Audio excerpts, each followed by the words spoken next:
Assalamu alaikum wa rahmatullahi wa barakatuh, everyone.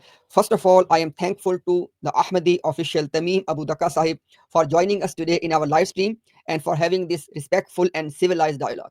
This is exactly what the people from both sides want to see, that we are coming together and we engage in a civilized, respectful dialogue in which each side is given the full and fair opportunity to present their case. And after that, people can decide, public can decide that whose position was backed up with evidence. Thank you very much, first of all. Actually, for me, I guess I've got my chance to answer the questions and to express myself. Thank you for that. Thank you. Thank you very much. And even though I believe that we had a respectful discourse, but still, if there was still anything which was offensive, I apologize for that. Jazakallah, thank you for all of this thing. And from my side also, I'm sorry if there is something improper happened. And I actually, my impression is very good, alhamdulillah, after we have this. So, inshallah. Having said that, even though there was no topic fixed in advance, but we end up discussing very important topic. That's a topic of takfir, or excommunication of other people, or calling other people as kafir or non-Muslim. We have presented our case that according to Ahmadiyya literature, i.e. writings of Mirza Ghulam Ahmad Qadiani Sahib, writing of the caliphs of Jamaat Ahmadiyya, writing of the son of Mirza Ghulam Ahmad Qadiani, and what was published in the official organs of the Jamaat, their position is that non-Ahmadis, i.e. us people, Muslims, we are non-Muslims, we are true disbelievers, we are outside of the fold of Islam. If we die, it's not permissible to make dua for our forgiveness. It is not permissible. It's actually haram to pray with non-Ahmadis, and you cannot give your daughter in marriage to a non-Ahmadi, and non-Ahmadis are disbelievers and non-Muslims in the sight of Allah. There's no salvation for non-Ahmadis, and non-Ahmadis are kuffar or disbeliever both inwardly and outwardly.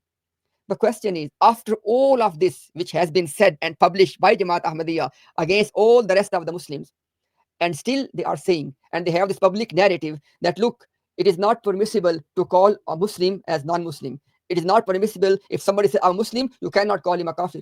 Then why did you do all of that? And they have only one exit. At the end, they would say, oh no, when we are calling you non-Muslims, when we are calling you as kuffar, we actually mean this. The question is, oh people, please think about this.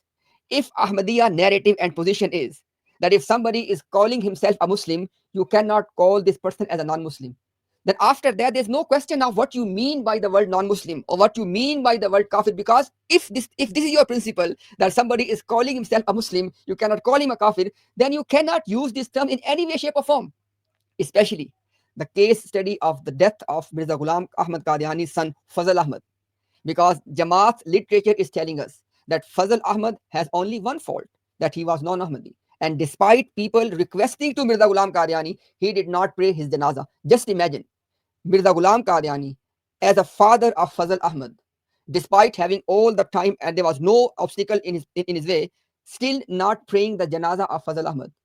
Oh common Ahmadis, you ask yourself this question. In the eyes of Mirza Ghulam Qadiani, was Fazl Ahmad a Muslim? Because this is the basic right of a Muslim, and it is not just any Muslim, it was the son of Mirza Ghulam Qadiani. Oh common Ahmad, is it possible that a father whose young son has passed away, and yet the father is not praying his janazah, despite people requesting him? Is it not more than enough to tell you that in the sight of Mirza Ghulam Ahmad Qadiani and their movement, those people who do not believe in Mirza Ghulam Qadiani, they are non-Muslims? And is it not true that the second Ahmadi Caliph said that even if an infant child, if a newborn baby of a non-Ahmadi has passed away, you cannot even pray his janazah? All of this is more than enough to tell you that what is the status of us, who they call as non-Ahmadis, in the sight of Mirza Ghulam Ahmad Qadiani and his movement. Anyhow, I want you to watch that entire discussion, and then you should answer one question for yourself, that the crime for which Ahmadiyya establishment is accusing the Muslims, i.e. takfir, calling them non-Muslim, they have done the same act at another level. I mean, just imagine, they are writing in the literature that non-Ahmadis are kuffar, disbeliever, both inwardly and outwardly. What is left there?